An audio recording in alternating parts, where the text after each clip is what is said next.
Bismillahirrahmanirrahim. Assalamualaikum warahmatullahi wabarakatuh. Selamat sore semuanya.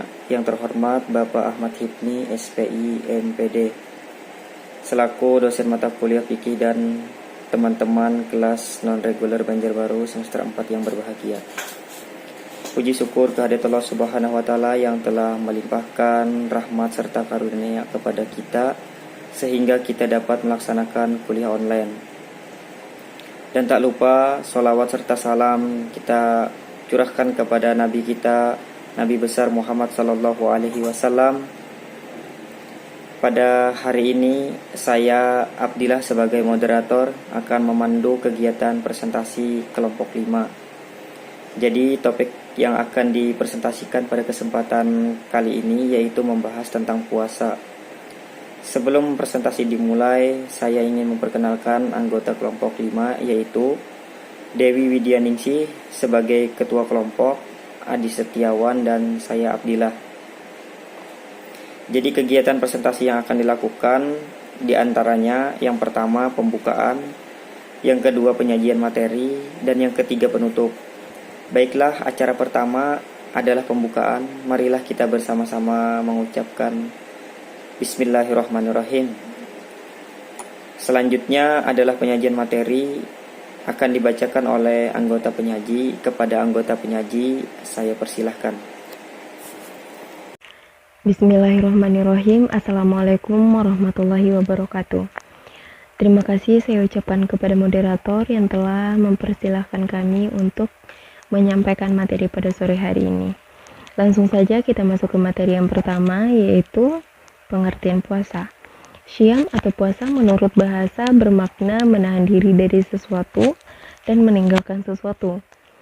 Menurut istilah syara, yang dimaksud dengan syam adalah menahan diri dari makan dan minum serta hal-hal yang dapat membatalkan puasa, mulai dari fajar hingga maghrib, untuk mengharapkan ridho Allah Subhanahu wa Ta'ala dan untuk menyiapkan diri untuk bertakwa kepadanya dengan jalan memperhatikan Allah dan dengan mendidik bermacam kehendak. Puasa dibagi menjadi dua, yaitu yang pertama, puasa wajib. Puasa wajib adalah puasa yang harus dilakukan oleh setiap umat Islam. Jika mereka melakukan puasa, maka mereka akan mendapatkan pahala. Tetapi jika mereka meninggalkannya, maka mereka akan mendapatkan dosa. Yang kedua, puasa sunnah. Puasa sunnah adalah puasa yang tidak harus dilakukan oleh umat Islam. Jika umat Islam melakukannya, maka mereka akan mendapatkan pahala. Tetapi jika mereka meninggalkannya, mereka tidak akan mendapatkan dosa. Selanjutnya, ayat Al-Quran dan hadis tentang keutamaan puasa wajib. Yang pertama, surat Al-Baqarah ayat 183 yang berbunyi, A'udzu billahi minasyaitonir rajim. Bismillahirrahmanirrahim. Ya ayyuhalladzina amanu kutiba alaikumus shiyamu kama kutiba alal ladzina min qablikum la'allakum tattaqun. Yang artinya, dengan menyebut nama Allah yang Maha Pengasih lagi Maha Penyayang.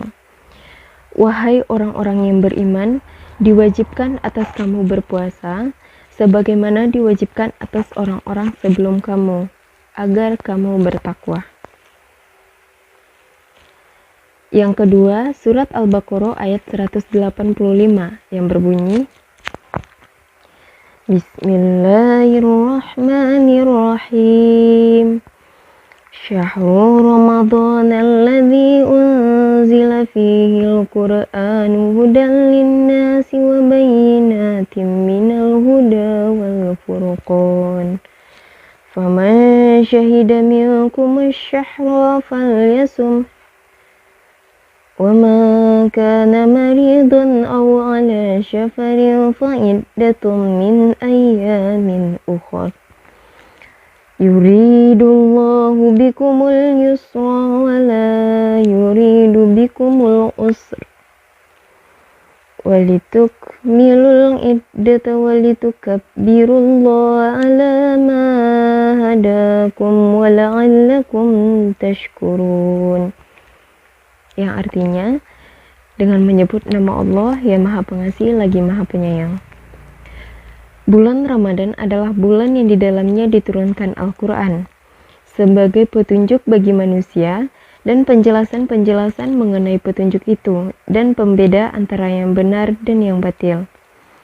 Karena itu, barang siapa di antara kamu ada di bulan itu, maka berpuasalah, dan barang siapa sakit atau dalam perjalanan tidak berpuasa, maka wajib menggantinya sebanyak hari yang ditinggalkannya itu pada hari-hari yang lain. Allah menghendaki kemudahan bagimu dan tidak menghendaki kesukaran bagimu. Hendaklah kamu mencukupkan bilangannya dan mengagungkan Allah atas petunjuknya yang diberikan kepadamu, agar kamu bersyukur. Yang ketiga, Surat Al-Baqarah ayat 187 yang berbunyi, Bismillahirrahmanirrahim. Wa kulu washrabu hatta yatabayyana lakumul khaytul abyadu minal khaytil aswadi minal fajr. Shadaqallahul azim. Yang artinya, dengan menyebut nama Allah yang Maha Pengasih lagi Maha Penyayang. Makan dan minumlah hingga jelas bagimu perbedaan antara benang putih dan benang hitam, yaitu fajar. Maha benar Allah dengan segala firman-Nya. Yang keempat, hadis yang menyebutkan tentang keutamaan berpuasa, yaitu Islam dibangun atas 5. Syahadat bahwa tidak ada Tuhan selain Allah dan Muhammad utusan Allah, menegakkan sholat, puasa Ramadan, menunaikan zakat, pergi naik haji. Hadis riwayat Al-Bukhari dan Muslim. Yang kelima, Abu Hurairah radhiyallahu anhu pernah berkata bahwa Nabi Muhammad SAW bersabda, ketika datang bulan Ramadan, pintu-pintu surga dibuka, pintu-pintu neraka ditutup, dan syaitan-syaitan dibelenggu. Hadis riwayat Al-Bukhari dan Muslim. Ayat Al-Quran dan hadis tentang keutamaan puasa sunnah, yaitu diantaranya yang pertama, hadis yang menyebutkan keutamaan puasa Syawal. Dari Ayub Al-Ansyari radhiyallahu anhu, Rasulullah SAW bahwa beliau bersabda, orang yang puasa Ramadan lalu dilanjutkan dengan puasa 6 hari dari bulan Syawal, maka seperti orang yang berpuasa setahun. Hadis riwayat Muslim. Yang kedua, hadis yang menyebutkan puasa Senin Kamis. Rasulullah SAW bersabda, pahala amalan diangkat pada hari Senin dan Kamis. Maka aku menyukai jika amalanku diangkat dalam keadaan berpuasa. Hadis riwayat At-Tirmizi dan Ibnu Majah. 3. Hadis yang menyebutkan keutamaan puasa Daud. Dari Abdullah bin Amru radhiyallahu anhu berkata bahwa Rasulullah SAW bersabda, salat sunnah yang paling dicintai Allah adalah salat seperti Nabi Daud. Dan puasa sunnah yang paling dicintai Allah adalah seperti puasa Nabi Daud. Beliau tidur separuh malam, lalu sholat sepertiganya, dan tidur seperenamnya lagi. Beliau puasa sehari dan berbuka sehari. Hadis riwayat Al-Bukhari. Yang keempat, hadis yang menyebutkan keutamaan puasa Arafah. Dari Abu Qatadah radhiyallahu anhu berkata bahwa Rasulullah SAW bersabda, puasa hari Arafah menghapus dosa 2 tahun, yaitu tahun sebelumnya dan tahun sesudahnya. Hadis riwayat jamaah kecuali Al-Bukhari dan Tirmizi. Yang kelima, hadis yang menyebutkan keutamaan puasa Asyura. Dari Ibnu Abbas radhiyallahu anhu ia berkata, Ketika Rasulullah Shallallahu Alaihi Wasallam tiba di kota Madinah dan melihat orang-orang Yahudi sedang melaksanakan puasa Asyura, beliau pun bertanya, "Apa ini?" Mereka menjawab, "Ini hari baik, hari di mana Allah menyelamatkan Bani Israel dari musuh mereka. Lalu Musa puasa pada hari itu." Maka Rasulullah menjawab, "Aku lebih berhak terhadap Musa dari kalian." Maka beliau puasa pada hari itu dan memerintahkan untuk melaksanakan puasa tersebut. Hadis riwayat Al-Bukhari. Yang terakhir, hadis yang menyebutkan keutamaan puasa Sya'ban. Diriwayatkan Sayyidina Aisyah, ia berkata, "Saya tidak melihat Rasulullah Shallallahu Alaihi Wasallam menyempurnakan puasanya kecuali di bulan Ramadan, dan saya tidak melihat dalam satu bulan yang lebih banyak puasanya kecuali pada bulan Sya'ban." Hadis riwayat Muslim. Sekian dari saya, terima kasih. Wassalamualaikum warahmatullahi wabarakatuh. Nama saya Adi Setiawan, NPM 19410059. Di sini saya akan membacakan hari-hari untuk melaksanakan puasa. Pertama, puasa Ramadan. Puasa Ramadan merupakan puasa yang wajib dilakukan oleh umat muslim yang sudah dewasa atau balik. Ibadah puasa di bulan Ramadan berlangsung selama 30 hari berturut-turut. Yang kedua, puasa qada. Puasa sebagai pengganti puasa Ramadan yang batal karena ujur. Misalnya bepergian jauh, sakit, haid, dan nifas. Waktu yang tepat untuk qada. Pendapat pertama, qada puasa dilakukan maksimal sebelum pertengahan Sya'ban tahun berikutnya. Dan demikian hukum makruh, yaitu dikerjakan tidak apa-apa tetapi sebaiknya tidak. Diriwayatkan Nabi Muhammad SAW bersabda, "Bila hari memasuki pertengahan bulan Sya'ban, maka janganlah kalian berpuasa." Pendapat kedua, qada puasa dapat dilakukan hingga melebihi pertengahan Sya'ban tahun berikutnya, menjelang Ramadan tahun berikutnya. Pendapat ini didasarkan pada riwayat Ummu Salamah, "Aku belum pernah melihat Rasulullah SAW berpuasa 2 bulan berturut-turut kecuali puasa Sya'ban dan Ramadan." Yang ketiga, puasa nadar. Puasa yang diwajibkan oleh diri sendiri untuk memenuhi nadar. Misalnya, dia berjanji jika hasil tes tahun ini nilainya baik, dia akan berpuasa 3 hari berturut-turut. Nah, puasa dede selama 3 hari berturut-turut itu disebut puasa nadar. Waktu melaksanakan puasa nadar tidak ditentukan secara khusus, baik hari, bulan, atau tanggalnya. Akan tetapi jika seseorang telah sampai kepada sesuatu yang dicapainya, hendaknya puasa nadarnya juga dilakukan secara segera. Sebab hal ini lebih baik daripada menunda-nunda. Puasa Senin dan Kamis. Rasulullah mencontohkan puasa Senin dan Kamis karena pada hari tersebut nama manusia ditunjukkan oleh malaikat kepada Allah. Hari Senin merupakan hari kelahiran Nabi Muhammad SAW. Diangkatnya Muhammad menjadi nabi dan permulaan diturunkannya Al-Quran. Kemudian puasa Syawal. Puasa 6 hari di bulan Syawal. Orang yang berpuasa Ramadan kemudian diikuti 6 hari di bulan Syawal, maka pahala puasanya sama dengan orang yang berpuasa selama 1 tahun. Selanjutnya puasa Arafah. Puasa pada tanggal 9 di bulan Dzulhijjah, orang yang tidak menunaikan ibadah haji disunahkan untuk berpuasa Arafah. Pahala orang yang berpuasa Arafah ialah dihapuskan dosanya selama 2 tahun, yakni 1 tahun yang lalu dan 1 tahun yang akan datang.